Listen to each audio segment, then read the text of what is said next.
Imagínate estar a menos 40 grados Celsius, donde cada inhalación congela el interior de tus pulmones y el viento gélido te golpea con la fuerza de un tren. Ahora, eleva esa imagen a 8,000 metros de altura, en la zona de la muerte del monte Everest, donde cada paso es una agonía y el oxígeno es una quimera. Así comenzó el último capítulo para Elara y Liam, una historia no solo de aventura, sino de los secretos helados que guarda la montaña. Elara Vance y Liam Kyle no eran montañistas comunes. Ella, una fotógrafa de naturaleza con una mirada que buscaba lo sublime en cada rincón salvaje del mundo, soñaba con capturar la esencia del Everest, no solo su altura. Él, un ingeniero de software metódico y pragmático, veía en la cima el desafío definitivo, la prueba de que con la planificación adecuada y la tecnología correcta, cualquier obstáculo era superable. Juntos, eran un equilibrio de pasión y lógica, un amor forjado en la aventura y sellado con la promesa de conquistar la montaña más alta del mundo. El Everest no era una decisión impulsiva, era la culminación de años de sueños compartidos, un pacto silencioso bajo las estrellas de la Patagonia. Para Elara, la cumbre sería el lienzo perfecto para su cámara analógica, un regalo de su abuelo, con la que creía capturar el alma de los lugares. Para Liam, era la demostración de que su meticulosa preparación y su arsenal tecnológico podrían vencer incluso a la naturaleza más indómita. Contrataron a Tenzing Norbu, un Sherpa jefe experimentado, cuyas múltiples cumbres le otorgaban una sabiduría silenciosa. Tenzing, a diferencia de Liam, no veía al Everest como algo a conquistar, sino como una deidad a la que se le debía pedir permiso. Desde el primer encuentro, el Sherpa notó una sutil discordancia entre la pareja. El respeto casi reverente de Elara por la montaña contrastaba con la confianza, casi arrogante, de Liam en sus dispositivos y planes. Los primeros avisos de que algo andaba mal llegaron incluso antes de que pusieran un pie en el campamento base. Durante una caminata de aclimatación a menor altitud, una niebla densa y antinatural los envolvió. Elara juró haber visto formas fugaces dentro de ella, como si la niebla misma estuviera viva y observándolos. Liam lo atribuyó a la fatiga y la baja visibilidad. Su sistema GPS de última generación, en el que confiaba ciegamente, comenzó a dar lecturas erráticas, mostrando su posición a kilómetros de distancia de su ubicación real o simplemente congelándose. Liam lo descartó como una anomalía satelital, pero la persistencia del problema lo inquietó. Y en altitudes donde normalmente se escuchaban algunos sonidos de vida, Elara notó un silencio absoluto, una quietud opresiva. Tenzing, al ser preguntado, solo murmuró sobre la montaña que escucha. La ascensión y la tensión creciente. La ascensión inicial fue un testimonio de su preparación física. Elara, con su cámara, capturaba la majestuosidad helada de los glaciares y las paredes de hielo, mientras Liam, con su equipo, monitoreaba sus signos vitales y el progreso. Tenzing los guiaba con una eficiencia silenciosa, siempre un paso por delante, asegurándose de que los campamentos estuvieran listos y que la aclimatación fuera adecuada. Parecían un equipo perfecto. Sin embargo, a medida que ascendían, la presión de la altitud y el entorno extremo comenzaron a erosionar esa fachada de perfección. En el campamento 2, Elara comenzó a tener sueños vívidos y perturbadores.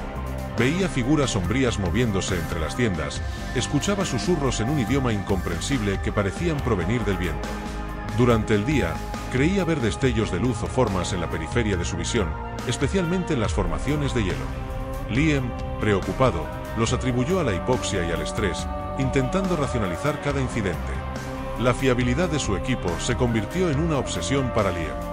Los fallos intermitentes del GPS, las lecturas anómalas de sus sensores de temperatura y presión, y la duración inexplicable de la batería de sus dispositivos, que se agotaba con una rapidez alarmante, lo frustraban inmensamente.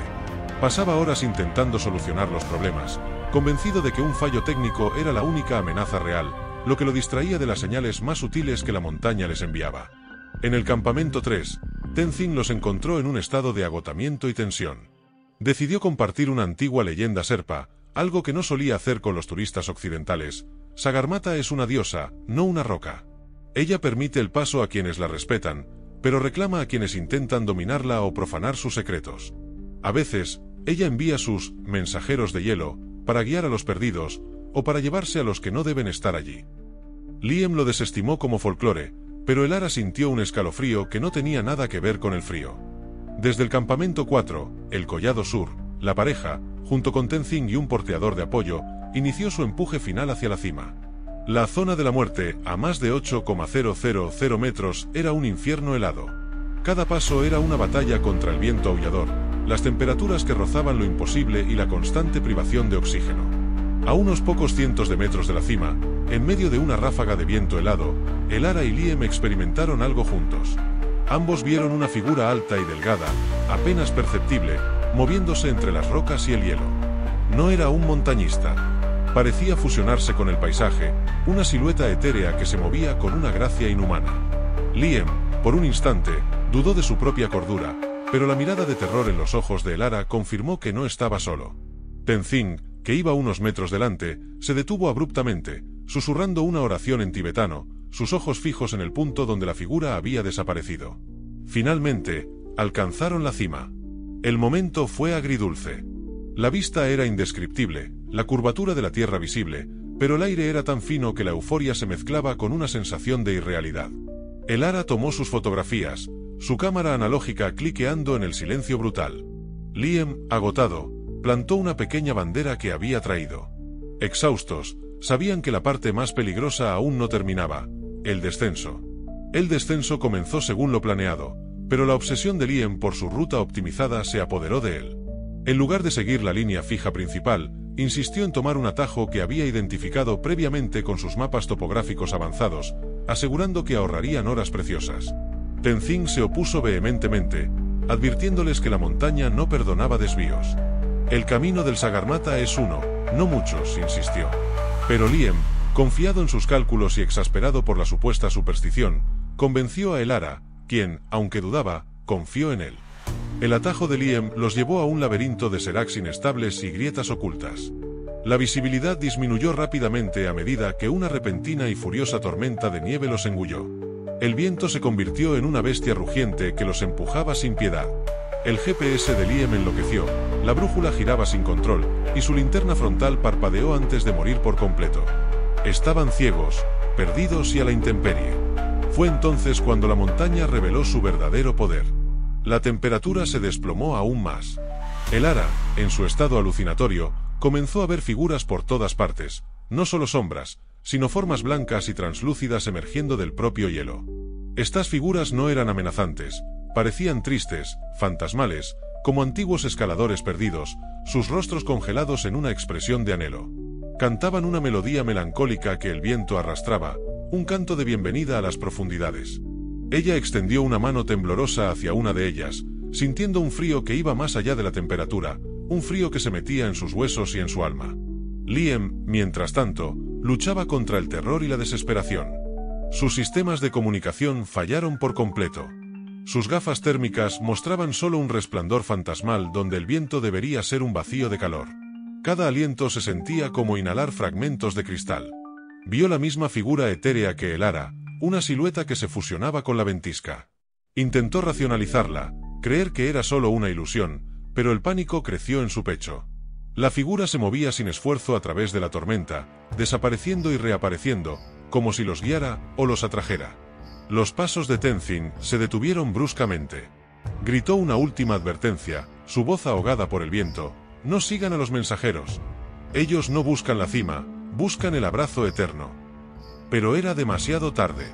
Elara, hipnotizada, comenzó a seguir a una de las figuras etéreas, susurrando: es tan hermoso.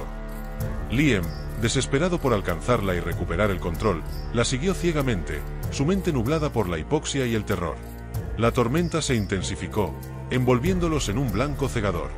Tenzin y el porteador, incapaces de seguirlos en la furia del vendaval y conscientes de que aquellos que eran reclamados por la montaña no podían ser devueltos, tomaron la dolorosa decisión de retroceder, la oración a Sagarmatha en sus labios.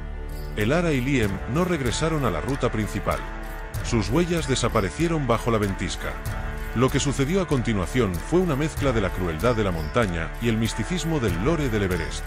La cueva del eco glacial, la figura de hielo, el mensajero de Sagarmatha, los llevó a una enorme cueva de hielo, un lugar no marcado en ningún mapa.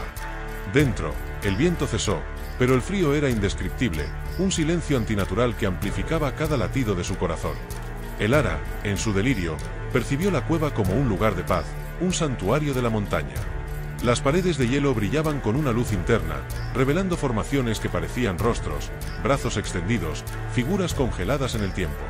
Estas no eran solo estalactitas, eran las almas de otros escaladores perdidos, atrapados en la eternidad del hielo.